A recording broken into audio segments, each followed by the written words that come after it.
Kepala Badan Pusat Statistik Kota Denpasar, Igede Suwarte mengharapkan kerjasama masyarakat dan pelaku usaha di wilayah Kota Denpasar dalam pelaksanaan sensus ekonomi tahun 2016. Igede Suwarte menegaskan sensus ekonomi tidak berkaitan dengan pajak, sehingga masyarakat tidak perlu cemas bila pajak yang harus dibayar meningkat seusai sensus.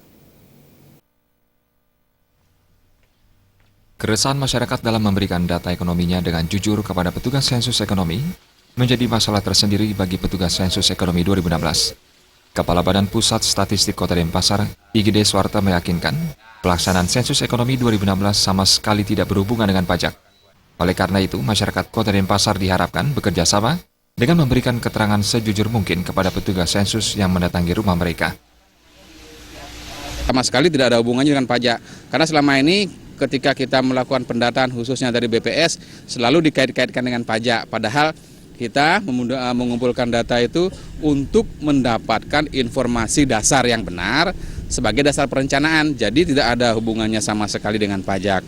Kemudian data yang dikumpulkan itu pun itu dijamin kerahasiaannya, dalam artian kita tidak boleh membocorkan informasi tentang suatu usaha, tentang suatu rumah tangga kepada publik, karena itu ada undang-undang yang melindungi, yaitu Undang-Undang Nomor 16 Tahun 1997.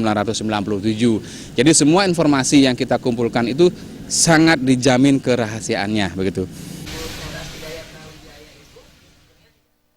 Suwarte mengharapkan masyarakat dan pelaku usaha yang berada di lingkungan Kota Denpasar agar menerima dan meluangkan waktu untuk didata petugas sensus ekonomi.